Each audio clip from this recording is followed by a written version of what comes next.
नमस्कार। और आज बहुत शॉर्ट ड्यूरेशन पे हम लोग मिल रहे हैं। रामनिवास मौर्य जी, एक बार मैं चाहूँगा आप सभी लोग जितने भी लोग जुड़ गए हैं तो इस वीडियो को, इस लाइव सेशन को शेयर कर देंगे तो ज़्यादा से ज़्यादा लोगों तक हमारी बात पहुँचेगी। जी, 2-3 मिनट का इंतज़ार कर लेते हैं ताकि ज़्यादा से ज़्यादा लोग थोड़ा जुड़ जाएंगे और फिर मैं अपनी कुछ बातें रखूँगा। मुश्किल से हम 10 से 15 मिनट इस सेशन में रहेंगे। चंदन जी, अंकुर जी, रामनिवास मौर्य जी, आप सभी का स्वागत है। और आप सभी को आज भले ही बहुत लेट हुआ है, लेकिन 8वें पे कमीशन के गठन की आप सभी को हार्दिक बधाई। लेट हुआ है लेकिन हुआ है कम से कम, जहाँ लोग ये कह रहे थे कि कुछ होगा ही नहीं। अब्दुल रशीद जी, स्वागत है आप सभी साथियों का। एक बार शेयर कर देंगे आप लोग तो ज़्यादा लोगों तक पहुंच जाएंगे हम। 2-3 मुद्दे हैं जिनके ऊपर बात करना है। आप सभी जानते हैं कि 9 नवंबर को हम लोगों ने दिल्ली के जंतर मंतर पर पुरानी पेंशन बहाली और 8वें पे कमीशन के गठन को लेकर के एक बड़ा धरना प्रदर्शन रखा हुआ है। और इस धरना प्रदर्शन की तैयारी 13 अप्रैल से चल रही है। 13 अप्रैल को हम लोगों ने all India NPS employees federation के उत्तर प्रदेश चैप्टर का ऐलान किया था लखनऊ में। तकरीबन 300 लोगों के साथ हमने वो सम्मेलन किया था और उसी दिन हमने अक्टूबर के लास्ट में ये सम्मेलन करने का निर्णय लिया था। दिल्ली में जो हमारा एजुटेशनल प्रोग्राम है या प्रोटेस्ट कह लीजिए, उसको हम लोगों ने अक्टूबर के लास्ट में रखा था। अक्टूबर लास्ट में बहुत सारे त्यौहार थे, छठ, दिवाली, भैया दूज, तमाम त्योहारों के चलते तो उसे अक्टूबर में ना रख करके उसको 9 नवंबर फिक्स किया गया था। और जब हम लोगों ने 9 नवंबर को ये रैली रखी थी, उस समय तक दिल्ली में कोई भी रैली नहीं थी, केवल एक रैली थी और वो थी 1 मई को। इसके अलावा कोई रैली नहीं थी। दूसरी रैली हमने नवंबर में रखी थी। पे कमीशन हमारा ज्वलंत मुद्दा है, तो हमने इसमें 2 एजेंडे रखे थे, एक ओल्ड पेंशन स्कीम और दूसरा 8वां पे कमीशन। 2 ही मुद्दे थे हमारे पास। बीच में ये टीईटी आ गया, टेट की अनिवार्यता वाला सुप्रीम कोर्ट का डिसीजन आ गया। बहुत सारे साथियों ने कहना शुरू किया, हम पहले भी कह रहे थे, मैं आज फिर कह रहा हूं कि केवल और केवल शिक्षकों के किसी यूनिफॉर्म मुद्दे पर मैं किसी आंदोलन का नेतृत्व करना ना तो तब चाहता था ना अब चाहता हूं। एकदम साफ कह रहा हूं, हमारा मुद्दा केवल शिक्षक ना कल थे ना आज है। टीटी मुद्दे को तो हमें मजबूरन शामिल करना पड़ा, क्योंकि हमारे साथ all India NPS employees federation Uttar Pradesh एक शैक्षिक जन आंदोलन चला रहा है उत्तर प्रदेश में। उनकी विशेष अपील थी कि भाई हम इस मुद्दे को भी शामिल कर लें, और वो भी तब जब कोई आंदोलन नहीं हो रहा है। अगर शिक्षकों के मुद्दे पर कोई आंदोलन केवल और केवल टीटी की अनिवार्यता के खिलाफ आरटीई एक्ट से पहले अगर कोई भी संगठन आंदोलन कर रहा है तो हमें उसमें आगे मतलब जो है अलग से आंदोलन करने की ना कल जरूरत थी ना आज है। लेकिन अभी तक 9 नवंबर तक कोई आंदोलन था ही नहीं। 1 मई का आंदोलन था, इसके अलावा कोई आंदोलन नहीं था। 1 मई का जिसका भी आंदोलन था वो किस वजह से टला, वो हमें हम ना तो हमें जानकारी है और ना ही वो हमारा विषय वस्तु है। दूसरी बात यह है कि पेंशन मुद्दा हो या कोई भी मुद्दा हो, किसी भी मुद्दे पर किसी का कोई पेटेंट नहीं है कि भैया पेटेंट हो गया वही लड़ेगा, तो ये भी मतलब जो है अपरिपक्वता की निशानी है। जब केवल एक ही आदमी लड़ता है तो वो जो ऐसा करेगा, अच्छा करेगा तो अच्छा, और कहीं बुरा कर दिया तो बुरा हो जाएगा, फिर आपके पास कोई विकल्प नहीं बचेगा। All India NPS employees federation को शायद लोगों ने गंभीरता से लिया ही नहीं जब उसने 9 नवंबर का धरना रखा था, नहीं लिया गंभीरता से कोई बात नहीं। हम लोग लगातार मुंबई, ग्वालियर, जबलपुर, भोपाल, कल्याण, बनारस, सहारनपुर, चंडीगढ़, श्रीनगर, हमने कम से कम अप्रैल से लेकर के अभी अक्टूबर तक हमने करीब करीब 15 सम्मेलन किए, अलग अलग जब पूरे देश में किए। त्रिपुरा भी इसमें शामिल है, अगरतला भी शामिल है, ईटानगर भी शामिल है। तो पूरे देश में करीब करीब 15-16 हमने सम्मेलन किए और हर जगह हमने एक ही बात रखी कि भाई 9 नवंबर को दिल्ली चलना है। मुद्दा है हमारा पे कमीशन और ओल्ड पेंशन, यही 2 मुद्दे हैं। और तब से लेकर के हम चलते जा रहे हैं और इस बीच कई उतार चढ़ाव आए। इस बीच क्या हुआ कि जब अप्रैल में हमने डिसाइड किया, अप्रैल से पहले मैं आप लोगों को ले चलता हूं। 18 दिसंबर 2024 को हमने भारत सरकार को पत्र लिखा था माननीय प्रधानमंत्री जी को, और उस पत्र के जवाब में हमें दिया गया कि मंत्रालय पहले से ही पे कमीशन को लेकर के संजीदा है, विचार कर रहा है। फिर 15 जनवरी और 15 जनवरी से पहले हम कई टीवी चैनल्स पर पे कमीशन के समर्थन में इसको मुद्दा बनाने के लिए कई टीवी चैनल पर हमने इस बात को रखा, कई लेटर लिखे और जहां कहीं भी हमने सम्मेलन किए उस हर सम्मेलन में पे कमीशन के मुद्दे को हमने उठाया। फलस्वरूप 15 जनवरी को मैं एक टीवी 9 मनी 9 के साथ एक इंटरव्यू में था, मैंने उसमें भी इस मुद्दे को उठाया और मैंने उसमें कहा कि 1 हफ्ते के अंदर, क्योंकि उस समय दिल्ली के चुनाव होने वाले थे, 1 हफ्ते के अंदर पे कमीशन के गठन का ऐलान हो जाएगा। और इत्तेफाक से अगले ही दिन यानी 16 जनवरी को रेल मंत्री अश्विनी वैष्णव साहब ने एक प्रेस कॉन्फ्रेंस करके कहा कि भारत सरकार ने यह फैसला लिया है कि 8वें पे कमीशन का गठन किया जाएगा। ये इत्तेफाक की बात थी या हमारी किस्मत की बात थी कि हमने एक दिन पहले इस मुद्दे को टीवी पे शेयर किया, लाखों लोगों तक बात पहुंची और अगले दिन उन्होंने अनाउंस कर दिया है। मैं ये कहूंगा कि हमारी किस्मत की बात थी कि ऐसा हुआ।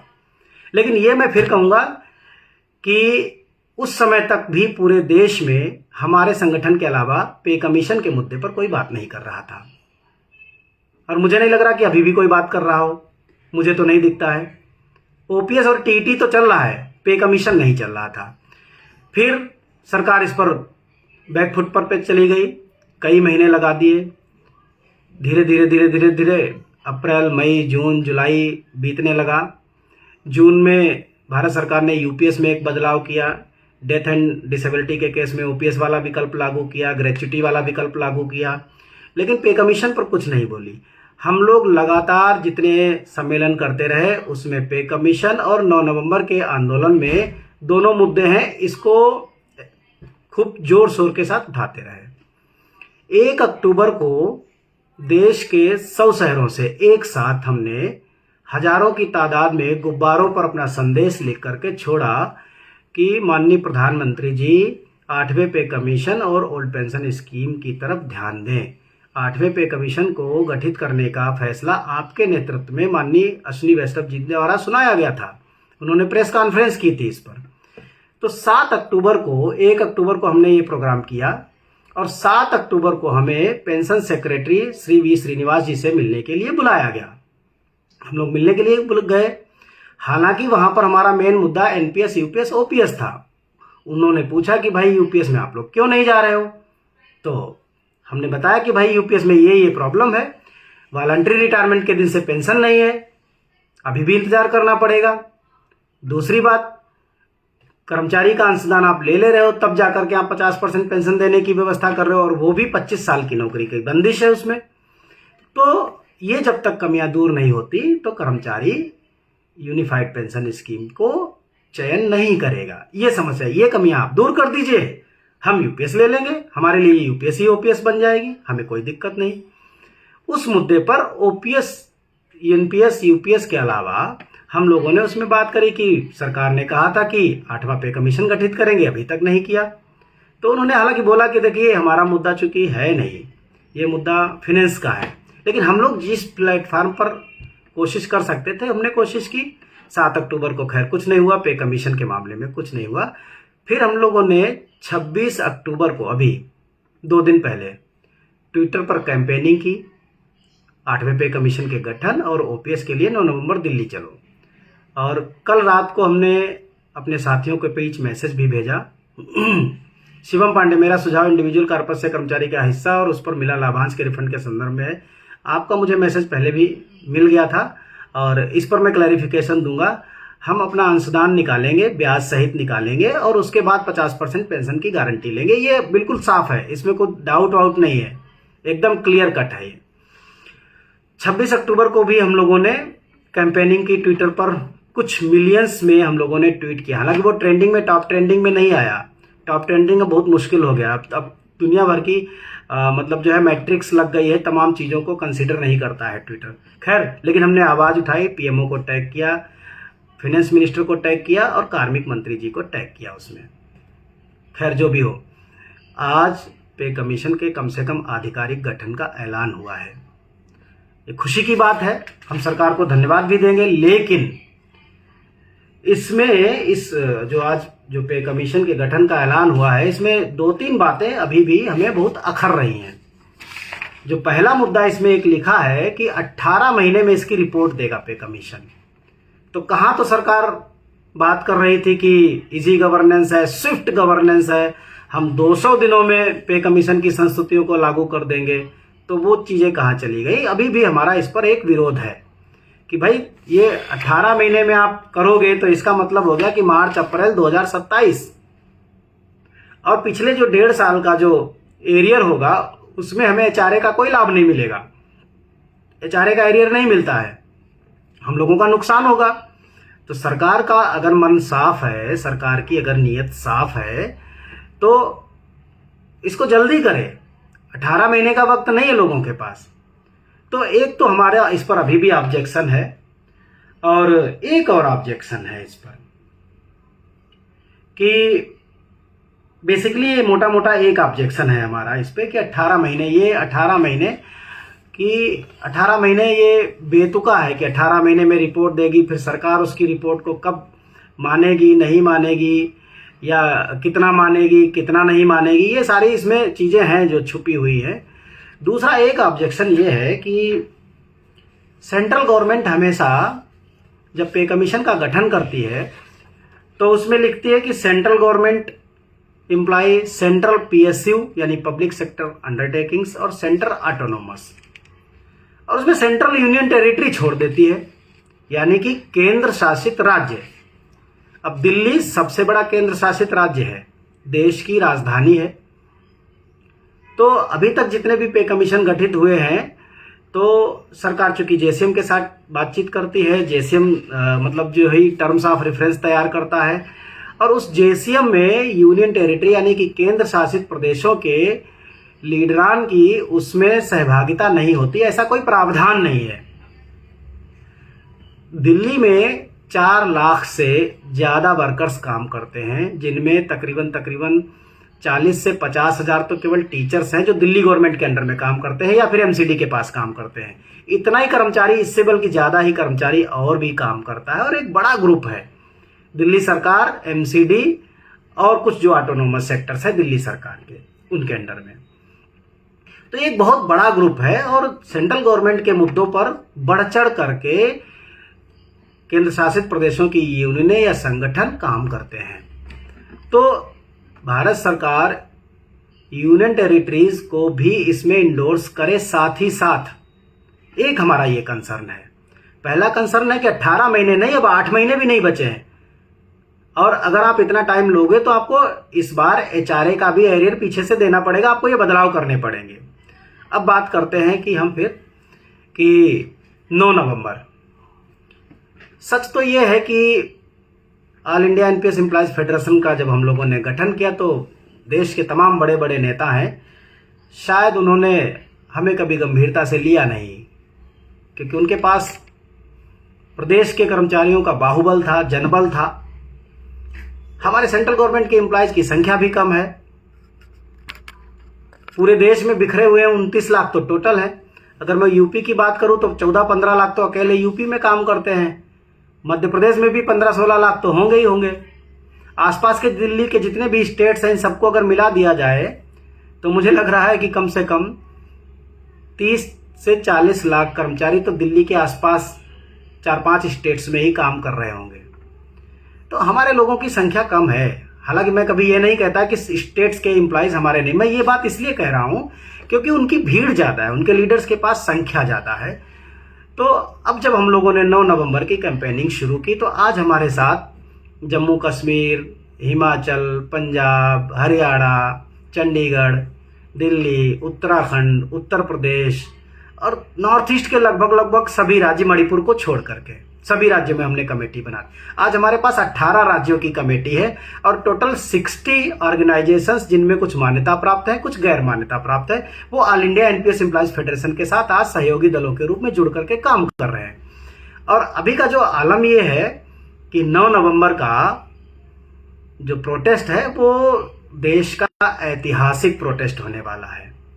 ये प्रोटेस्ट इतना बड़ा होगा कि कम से कम स्टेट्स के एम्प्लॉइज ने ऐसा नहीं सोचा होगा, इतना बड़ा होगा। अब ये खलबली लोगों को इसकी शंका, मतलब इसकी जो है इसके बारे में थोड़ा थोड़ा पता चलना शुरू हुआ। अब लोगों के अंदर खलबली मचनी शुरू हुई। अब वो जस्टिफाई करेंगे ये 9 नवंबर क्यों कैसे आ गया, 21 नवंबर कैसे। देखो, हमको ना 21 नवंबर से तकलीफ है, न 24 नवंबर से तकलीफ है, न 25 नवंबर से तकलीफ है। हम तो कह रहे हैं 2-4 आंदोलन और होने चाहिए। जितने आंदोलन होंगे उतना ही सरकार बार बार प्रेशर में आएगी और सरकार को एक्शन लेना पड़ेगा। अब एक आंदोलन हुआ, अब अगर आप ये चाहते हैं कि बस एक ही हो, सारे मिलके एक ही करें और उसका एक लीडर हो और वो लीडर जाकर के विपक्ष को पूरा आंदोलन बेच दे, मामला टाटा फिश, खत्म कहानी।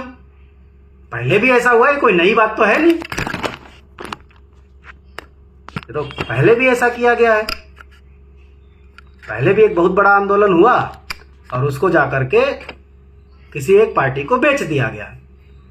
और फिर बेचने के बाद क्या हुआ, उस पार्टी ने जब लोकसभा के चुनाव हुए तो जो वोट फॉर ओपीएस चल रहा था, उसने अपने मैनिफेस्टो तक भी नहीं रखा और फिर यही गलती कर दे। तो भाई ये हम गलती नहीं कर सकते, हम अपनी रणनीति से चलते हैं। हम तो कह रहे हैं आप दिला दो, बढ़िया है, हम कुछ तो ले आते हैं। आपके पास तो कुछ है भी नहीं कि आप ये कह सको कि हम कुछ ले आए। हम किसी की आलोचना करना चाहते नहीं, लेकिन अभी हमने कुछ हाल फिलहाल में कुछ वीडियो देखे, कुछ ट्विटर पर, कुछ फेसबुक पर, कुछ व्हाट्सएप पर ऐसे मैसेज चल रहे हैं जैसे लग रहा है कि सबको केवल 9 नवंबर से ही प्रॉब्लम है। इसका मतलब ये है कि हम सही ट्रैक पर हैं। जब इतने लोग आलोचना करने लग जाए, इतने लोगों को डर लगने लग जाए, तो इसका मतलब हम सही ट्रैक पर, एकदम सही चल रहे हैं। मैं पूरे देश के साथियों से अपील करूंगा कि अगर केवल भीड़ ओपीएस दिला पाती तो ओपीएस आपको कई साल पहले मिल गई होती। केवल भीड़ अगर दिला पाती, मैं फिर कह रहा हूं, भीड़ बहुत बड़ा हथियार है, बहुत बड़ा जरिया है, इसमें कोई डाउट नहीं है। लेकिन भीड़ सब कुछ नहीं है, सब कुछ नहीं है भीड़। भीड़ के साथ साथ आपके आंदोलन की रणनीति, दशा और दिशा भी ठीक होनी चाहिए। जब वो ठीक होगी, जब आप ये दिखोगे कि आपका आंदोलन किसी पार्टी का आंदोलन नहीं है, तो कम से कम सरकार बात तो करेगी। अब रोज यहां दिल्ली आओ, चिल्लाओ, चिल्ला के वापस चले जाओ, अब फिर कोई कुछ लेकर के आए तो उसको क्रिटिसाइज करो कि देखो हम लाते तो यह लाते, ऐसा लाते, गोरा लाते, काला लाते, पीला लाते, ये लाए तो देखो इन्होंने गद्दारी कर दी, ये मिल गए सरकार से। जो जितना ला पाया उतना लाया, वो अपनी स्ट्रेटजी से चल रहा है, वो आपकी स्ट्रेटजी नहीं चलेगा। जो जितना ला पाएगा, और हम तो ये कह रहे हैं हम 80% ले आए, बचा 20%। 9 नवंबर के आंदोलन के बाद 20% वो भी ले आएंगे। और फिर क्रेडिट लेने वाले लोगों के लिए हम एक चीज छोड़ रहे हैं, नाम वो करवा दें, ओपीएस। ओपीएस के सारे बेनिफिट्स, सारे प्रोविजन हम लोग ले आएंगे और फिर कहेंगे अब आपके हिस्से की लड़ाई बची है, इसका नाम ओपीएस आप करवा लो, हम घर बैठे आराम से सुकून से अपना काम करेंगे। लेकिन 9 नवंबर की रैली ऐतिहासिक होगी, न केवल ऐतिहासिक होगी बल्कि निर्णायक होगी, डिसीजन मेकिंग होगी। 9 नवंबर की रैली के बाद इतिहास में दर्ज करने वाला निर्णय लिया जाएगा कि भारत सरकार ने जो ओपीएस की जो चीजें बची हुई थी उनको भी देने का ऐलान कर दिया। वो 1, 2, 3 महीने, 3 महीने काफी हैं, 3 महीने में हो जाएगा। और क्रेडिट जिसको लेना हो लेता रहे, हमें कोई क्रेडिट की ऐसी है नहीं। हमारा तरीका है कि हम आंदोलन की रणनीति को, उसकी दिशा को, उसके ट्रैक को ठीक रखेंगे, ये हमारा कमिटमेंट है। हमने जिस दिन ये इस बागडोर को उठाया था, इस बागडोर को लिया था, उस दिन हमने खुद से कमिटमेंट किया था कि हम ऐसा करेंगे। हमें किसी के आंदोलन से कोई दिक्कत नहीं है। सभी को शुभकामनाएं, जितने भी हो रहे हैं सबको शुभकामनाएं। मैं फिर सभी लोगों से अपील करूंगा, जिसको बात सही लगे, जिसको देखो पार्टी को गिराना है वो अपना जाए, वो चाहे किसी भी डेट में जाए। हमारा काम ना पार्टी को सपोर्ट करना है ना पार्टी को गिराना है। हम पार्टी से मांगने भी नहीं जा रहे, हम भारत सरकार से आंदोलन करने जा रहे हैं, भारत सरकार से मांगने जा रहे हैं, भारत सरकार से लड़ने जा रहे हैं। ये हमारा अपना तरीका है। 9 नवंबर को इसकी झलक मिलेगी और इस बार 9 नवंबर को दिल्ली में पूरा भारत मिलेगा, पूरा भारत मिलेगा। जम्मू कश्मीर का भी आदमी मिलेगा, तमिलनाडु केरल का भी मिलेगा, गुजरात का भी मिलेगा, अरुणाचल का भी मिलेगा, त्रिपुरा का भी मिलेगा, सिक्किम का भी मिलेगा, मेघालय, मिजोरम, नागालैंड का भी मिलेगा। हर जगह से लोग आ रहे हैं। हमें खुशी है, बहुत खुशी है कि इस बार ऐसा आंदोलन होगा। सरकार कहेगी कि ये कर्मचारियों का आंदोलन है और इनकी मांगे जायज़ हैं, इनकी मांगे पूरी की जानी चाहिए। भरोसा है हमें। उसके बाद हम लोग टेबल टॉक पर बैठेंगे और एक ओपीएस का जो है, जो हमें ओपीएस, जो जिसको हम ओपीएस बोलते हैं, हम ओपीएस को ओपीएस नहीं बोलते हैं। ओपीएस का तो कुछ और भी कर सकती है सरकार, हम उसको ओपीएस बोलते हैं। ओपीएस, हमारी ओपीएस का मतलब कर्मचारी अंशदान की ब्याज सहित वापसी और 20 साल की सर्विस पर ही 50%। और हम भरोसा भी दिलाना चाहेंगे साथियों को कि 9 नवंबर का दिन होगा, वो बड़ा ऐतिहासिक होगा।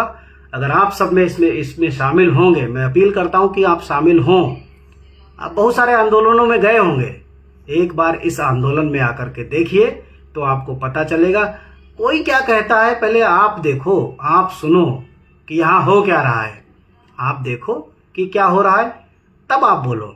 सुनी सुनाई पर बात ध्यान मत दो कि कौआ कान ले गया और कौए के पीछे भाग खड़े हुए, कान तो आपके पास ही था, नाक और फूट गई। ये वाला काम ना हो। भारत में ये काम ज़्यादा होता है। तो मैं आप सभी से अपील करूंगा कि 9 नवंबर को पहुँचे। 9 नवंबर किसी पार्टी, किसी दल, किसी संगठन, किसी व्यक्ति के खिलाफ नहीं है। ये कर्मचारियों के लिए है। देश भर के 98.5 लाख एनपीएस कर्मचारियों की पुरानी पेंशन बहाली के लिए है। और ये लड़ाई सरकार से है, सरकार से होगी। और लड़ाई के बाद हम टेबल टॉक पे बैठेंगे। हर बार ऐसा हुआ है। हम किस्मत वाले हैं कि हमने जब आंदोलन किया है तो चाहे 4 दिन बाद और चाहे 14 दिन बाद, लेकिन हमको कम से कम बुलाया गया। हमें कम से कम ये बताया गया कि सरकार इतना कदम चलने के लिए तैयार है, हमारी ये डिमांड है। तो हम उस पर बढ़े कि चलो ठीक है, इतना भी मिल रहा है, हम फिर लड़ेंगे, फिर हासिल करेंगे, फिर लड़ेंगे, फिर हासिल करेंगे। हमारा ये तरीका है कि कम से कम हम कुछ लेकर के तो आते हैं। हर बार खाली हाथ नहीं जाते कि हर बार जाए और जो पैसा है वो भी चंदे के रूप में दे करके आए किसी को। हम ये नहीं करते। हम अगर दिल्ली तक बुलाते हैं तो कुछ दे करके भेजते हैं लोगों को यहाँ से। बहुत बहुत धन्यवाद। जय हिंद, जय Bharat. All India NPS employees federation पूरी तरीके से प्रतिबद्ध है कर्मचारी हितों के लिए। वो चाहे पेंशन हो, चाहे पे कमीशन हो और चाहे कोई और मुद्दा हो, हम कर्मचारियों के यूनिफाइड मुद्दों पर हमेशा लड़ते रहेंगे। इसीलिए हमने फेडरेशन बनाया। हमारा सिंगल पॉइंट एजेंडा नहीं है। अभी जरूरत है पेंशन सिंगल पॉइंट एजेंडा। पे कमीशन का गठन हो गया, अब पे कमीशन पे अपना कमीशन काम करेगा। उसमें जो भी देखेंगे उसमें भी रिप्रेजेंटेशन रखने होंगे। जो कमियां हैं, जो सरकारी कर्मचारियों को जो रियायतें चाहिए, जो सहूलियतें चाहिए, उनके लिए लड़ेंगे, उनके लिए बात करेंगे। बहुत बहुत धन्यवाद। जय हिंद, जय भारत।